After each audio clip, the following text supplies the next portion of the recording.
What's going on, everybody? In today's video, we're going to be going over the 5 most common reasons that traders struggle to be profitable with, and we're going to see how you can fix it. The number one reason I see with traders losing money is because they are chasing massive run-ups or gap-ups or anything similar to that extent. For example, we're looking at the US 500 right here, and we see we had a nice gap-up in the morning.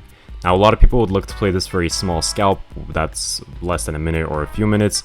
That's perfectly fine, but if you're looking to do a shorter term day trade or a longer term day trade or a swing trade, you are most likely going to get burned. Now, the reasoning to why you will get burned on a trade like this is because you are taking on too much risk to what your actual reward will be.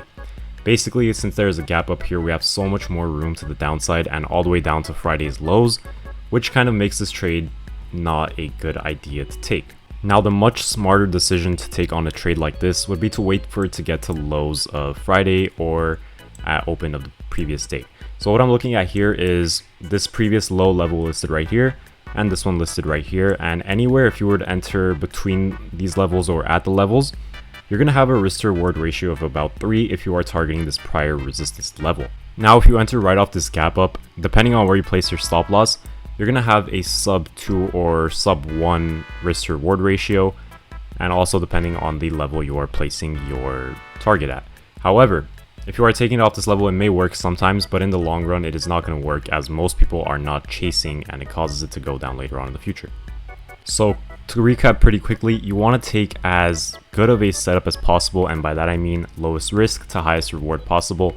And you can calculate this on your broker by just simply putting on the risk to reward tool and seeing what your actual payout will be compared to your risk. Now, the second thing I see most traders do that causes them to lose is taking trades off of big red or big green candles. Now, this is kind of a continuation of what I was talking about in the first part, but I do want to kind of go over a more specific example so you guys can understand. Right here, we can see on this candle that we got a pretty massive green pump, right? And most average or newer traders think, you know, I'll take it for a continuation and rather than looking for a pullback or anything like that.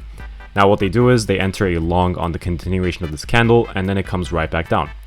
Now they're thinking, okay, big red candle again, let me take another short position or, you know, anything like that, hoping for a continuation to fall below these lows, and it fails totally, bounces right back up. Now, what I look for in situations like this, I'm looking to go short off of big moves rather than add for a continuation, and on the inverse I'm looking to go long.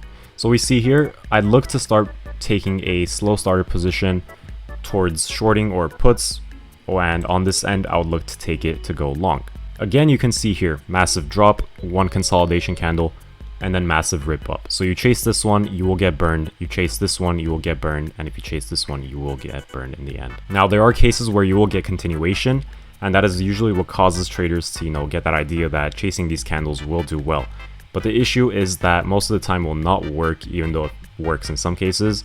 And there is also one more thing you want to note, that news sometimes will overpower whatever TA or anything like that there is. So as we see here, we got the same exact candles as we did prior to this one, but this one got continuation due to a nicer release of news or data or anything like that. Now, the other ones may have continued like that as well, but taking on that risk is not going to be worth it, and the chances of it working in the long run will not be too good. Now, the third reason I see traders fail is because they are trading every single day when they should be taking setups that are only there. For example, you do not need to trade every single day, and this is one of those days that I would usually talk about skipping or playing very small if you do decide to actually take any trades. So here we saw 2 straight days of pure volatility going in every direction, and then we have choppiness in the middle between that, and overall a mess to trade on. But most traders will think that this volatility presents an opportunity to get massive percentage wins and things like that, and usually they'll get caught on the wrong side and they'll be most likely burned in the longer run. So the key takeaway from this is understanding when you should trade and when you should just sit it out.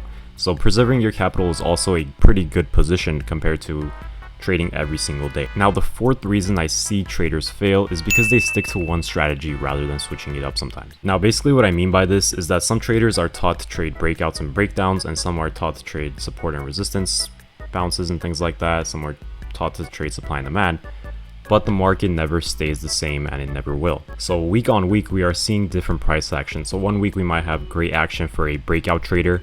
One we might have perfect action for a supply and demand trader, and things like that. So we do need to be able to adapt and change to any market condition. So if you are a breakdown or breakout trader, on this week you would be profitable because there is price action in your favor.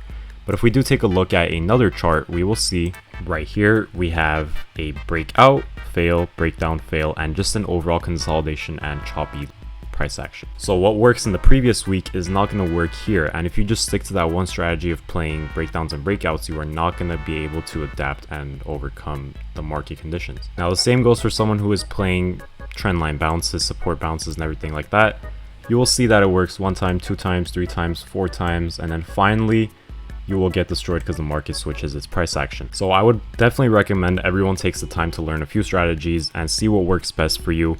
You might not need to trade it, you might not need to switch your strategies around much, and your strategy might work in all market conditions. But if you see that it is struggling to work in one condition, try to learn more and switch up your strategy a little. Now the fifth and final reason why most traders lose money is because of them using too many indicators. Now we've always seen someone with a chart that looks something like this, where it looks like it's a rainbow all around the chart. And this kind of distracts you from trading because you don't know to confirm your trade, and there's always something that goes against your bias initially. There's nothing better than pure price action, but you can have a few indicators up there to help you and to confirm your trade. But relying on indicators or a bunch of indicators all at once will not help you, and they will just go against you and sort of hurt your actual trading. So the number one way to actually trade is going to be just purely based off price action with a few indicators here and there to help you out a bit. So that's going to do it for this video. I really hope this video can help you guys sort of understand what you need to change and what there is to add on to your trading game to make it better. If you guys have any questions or anything you want help with, make sure to leave a comment down below and I'll be able to respond to you guys and help you out. So I'll see you guys in the next video, and I hope you guys all stay well.